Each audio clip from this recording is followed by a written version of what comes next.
Let's start in the West. The Warriors, the number 1 seed, take on the Clippers, the number 8 seed. The Warriors have won 16 of the last 18 games against the Clippers. They absolutely own them psychologically. This is also a game in which you got two teams that can hit threes. The Warriors are the best three-ball shooting team in league history and number 1 in three percentage this year. Guess who's number 2? The Clippers. The Clippers mostly played their butts off, had great chemistry, and I think that matters a lot in the regular season. Where, let's be honest, a lot of the star-driven teams kind of mailed in parts of the regular season. But once you get to the playoffs, and I get the Warriors' talent and their urgency, they'll get rid of the Clippers probably in 4 games. The Clippers are a great story. I think they're going to be better next year, but their big advantage this year was effort, and that dies in the playoffs. Warriors win easily. Next up, Rockets Jazz. Best first-round playoff series. Not that there'll be an upset, but I think Utah is going to win some games here. Utah is the best defensive team in the West. Quinn Snyder is arguably the best coach in the West. They have the best rim protector, Rudy Gobert, in the West. What Houston doesn't have, many shooters. And that's their undoing. Houston has played very well. They split their 4 games this year, 2-2, and they both have the 2 best records in the NBA since the All-Star break. These are the most efficient teams playing in the league right now. But the Rockets have more talent. They're 20-4 in their last 24. But I'll tell you, I feel bad for Utah because I really like Utah. I think you can make an argument. The best team in this league is the Warriors. The second best team is Houston. And the third best team's Milwaukee or Utah. But I just don't think they've got the ammo from the perimeter to beat the Rockets. Blazers, Thunder. Blazers a 3rd seed, Oklahoma City a 6. Now, the Thunder dominated this series. I saw a couple of games. They won 4 out of 4 games. This is all about Westbrook. If I get the efficient Westbrook, shoot 17 times, distributes to Paul George. Paul George's never been a great playoff player so far in his career. He's been a great regular season guy. The Blazers have played very well, but they lost Nurkic to an injury. They've still gone 14-3 in their last 17, and C.J. McCullough's back after a knee injury. But the Thunder are a very, very, very good home team. I thought they played very well last 4 or 5 games down the stretch. They're healthy. They're ready to go. A lot of it's Westbrook. I think if the Thunder win the first game or 2 of the series, they feel good about themselves. They go on the road. Then Westbrook is not going to unravel. And I think this will be a fairly quick series. Thunder win it in 5. Westbrook finally gets out of the first round. There, I said it. Finally, Nuggets Spurs. I think the Nuggets are a bad matchup for San Antonio. Nuggets got nothing but guys who can hit threes. San Antonio's well coached, but mostly shoots mid-range jumpers. The Spurs are a terrible road team. The Nuggets are a great home team without altitude. In fact, the Nuggets were 34-7 at home. Now, I will say this. The Nuggets' great strength is their depth. But the Nuggets' top 3 scorers have never been in the playoffs. So there's a chance here where you're going to get a veteran coach against a young coach and a veteran squad against the young squad, and this gets a little uncomfortable. I think game 1 in the series is big.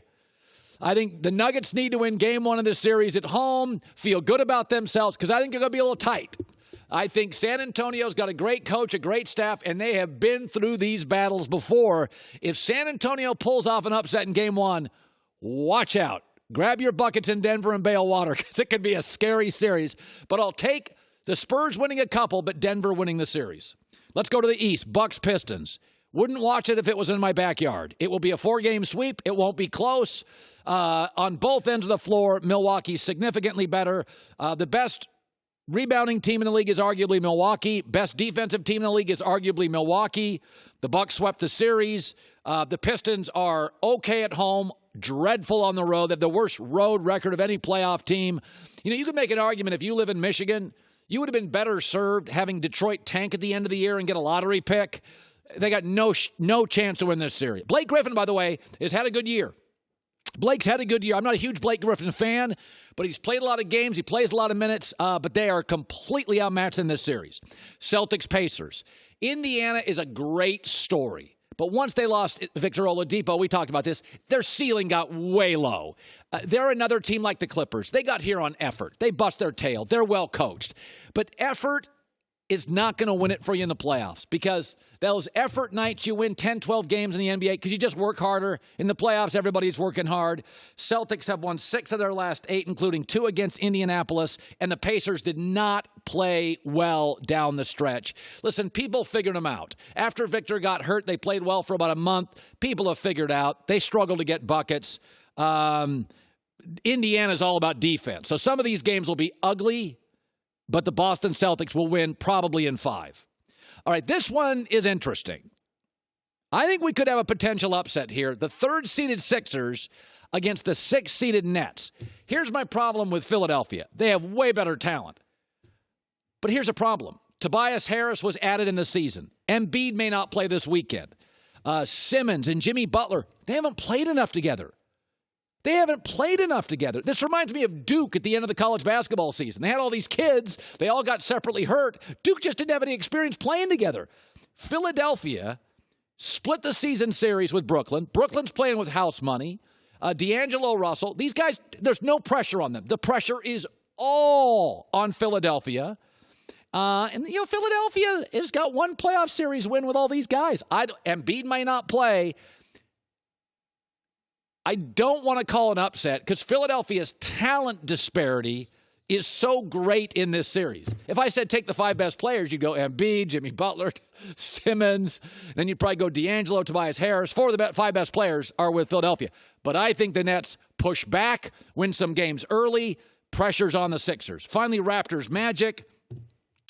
Kawhi Leonard sat 22 games. There's a reason. They didn't want to get swept in the first round.